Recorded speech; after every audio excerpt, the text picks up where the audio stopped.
بسم الله الرحمن الرحیم. السلام علیکم ورحمت الله وبرکاته. عزتمند مسلمانانو ورونو او خويندو، امید لرم چې تاسو به روغ جوړ بئ او خوشحال بئ. زما د الله رب العزت نه دا دعا دا سوال دی چې تاسو چرته هم یې الله تعالی مو همیشه د پاره روغ جوړ خوشاله و با ساته. امین. زما عزتمندو، نن د نوې او خاص وظیفې سره زستا سو مخکې حاضر یم.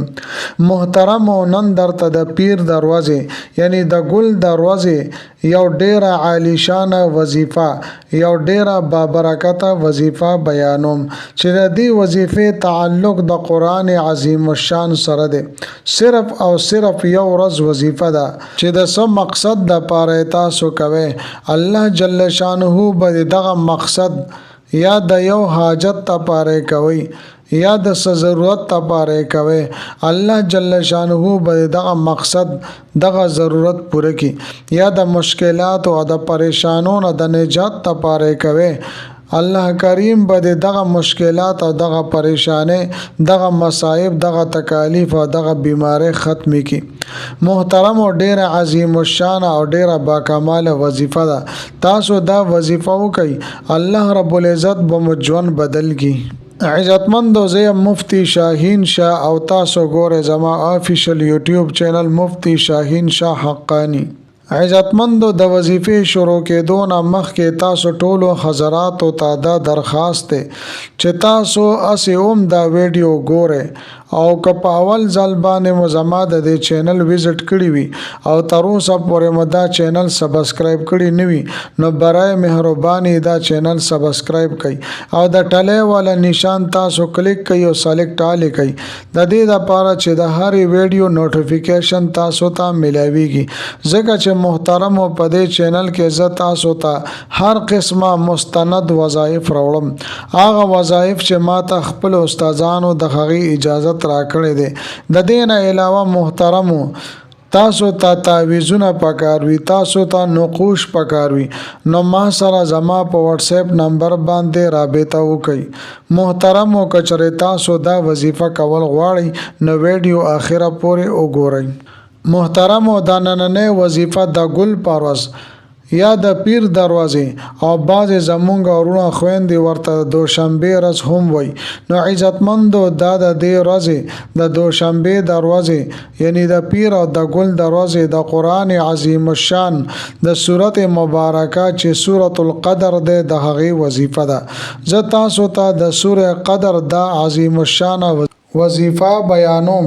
دا وظیفه د ژوند د هر حاجت لپاره او دا حاجت که دستا د ژوند په هر معاملې کې وي او د هغه سره تعلق ساتي، یعنی که دا حاجت دستا رشته متعلق وي، رشته کې در تروکاوټ وي، مسئله وي او ته غواړې چې چرته زه رشته کول غواړم الته کې د زما رشته وشي، نو د دې لپاره هم تاسو دا وظیفه کولی شئ. یا دا حاجت دستاسو د کاروباري زندګۍ سره متعلق وي، په کاروبار کې ها شان فائدہ نه ملاويږي، څنګه چې ته مهنت کې مشقت کې دا وظیفه وکړي، ان شاء الله تعالی په کاروبار کې به ډېر خیر او برکت الله جل شانه واچي او دا کاروبار به مخ په ترقی روان شي. یا رشتہ شوی دا خدا واده اسباب نه برابرېږي، نو دا غي د پاره هم محترم او تاسو دا وظیفه کولی شئ. دا شان زما محترم او د تقدیر د بدلولو د پاره دا وظیفه ډیره لاجواب وظیفه ده.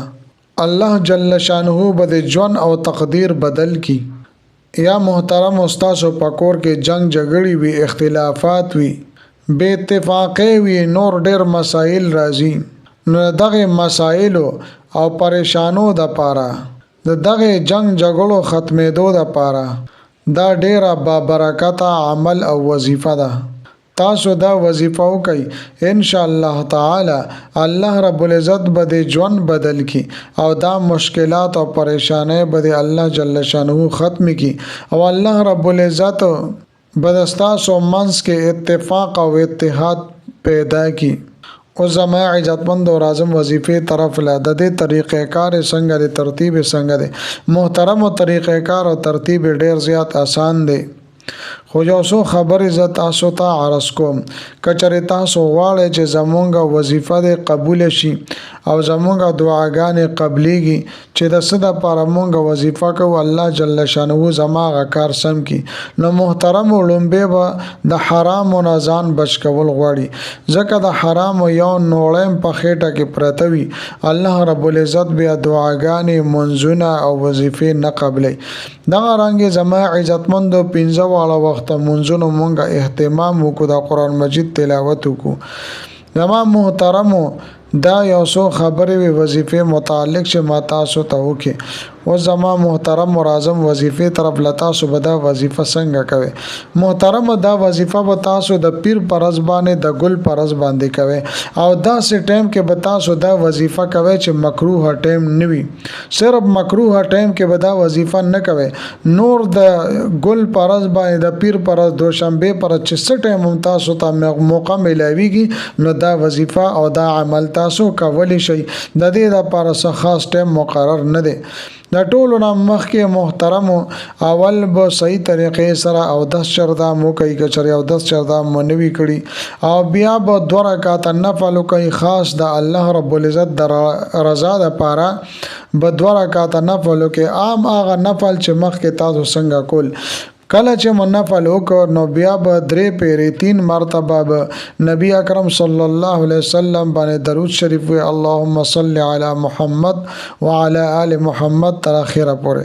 بیا زما عزتمند 21 مرتبه 21 بار یوش پیری به تاسو استغفر الله استغفر الله استغفر الله د دې ورد وظیفه به تاسو کوي. محترم دا د دې لپاره چې الله رب العزت مونږ ته زمونږ د ګناهونو معافي وکي او زمونږ وظیفه بیا قبول شي.